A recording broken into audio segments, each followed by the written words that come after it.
Here's a full engaging, emotional, cinematic story inspired by the title you shared, written in plain paragraphs and paced to fit a approximately 15-minute YouTube narrative with strong emotional beats, compelling characters, meaningful challenges, and a powerful message by the end.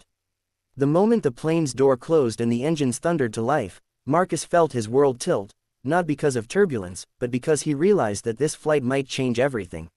He sat in the cramped coach seat, gripping his daughter Emma's hand, watching families in business class settle into plush leather seats. The neon sign above his head flashed, "Seatbelt on," but Marcus's heart was already unbuckled, his thoughts miles away, tangled between fear and hope. He was a single dad, a former firefighter whose life changed when a chemical fire claimed his wife's life 2 years ago. Marcus had built his world around Emma.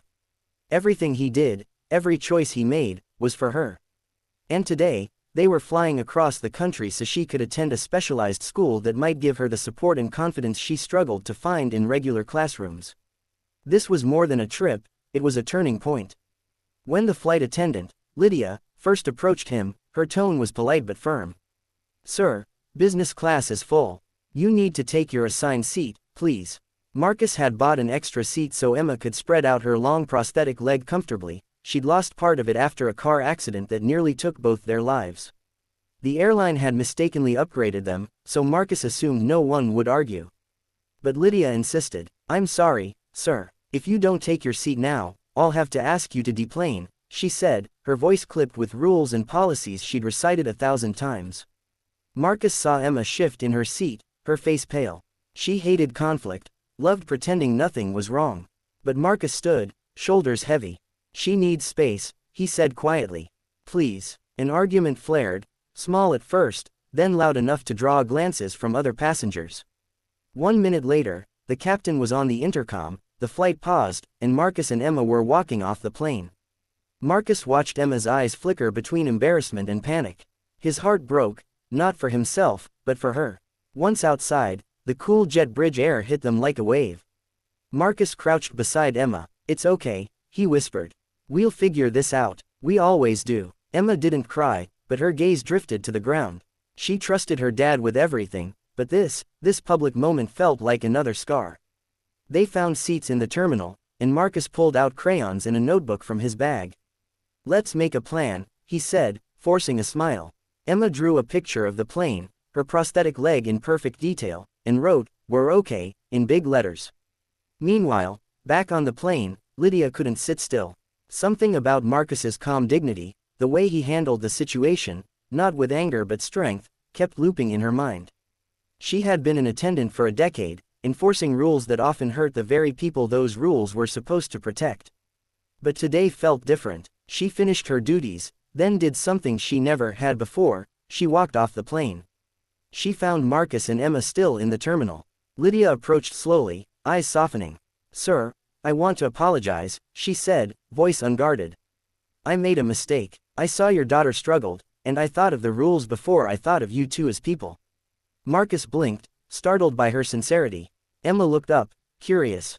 Lydia knelt beside Emma, not out of pity, but respect, and said, "Your dad is a hero.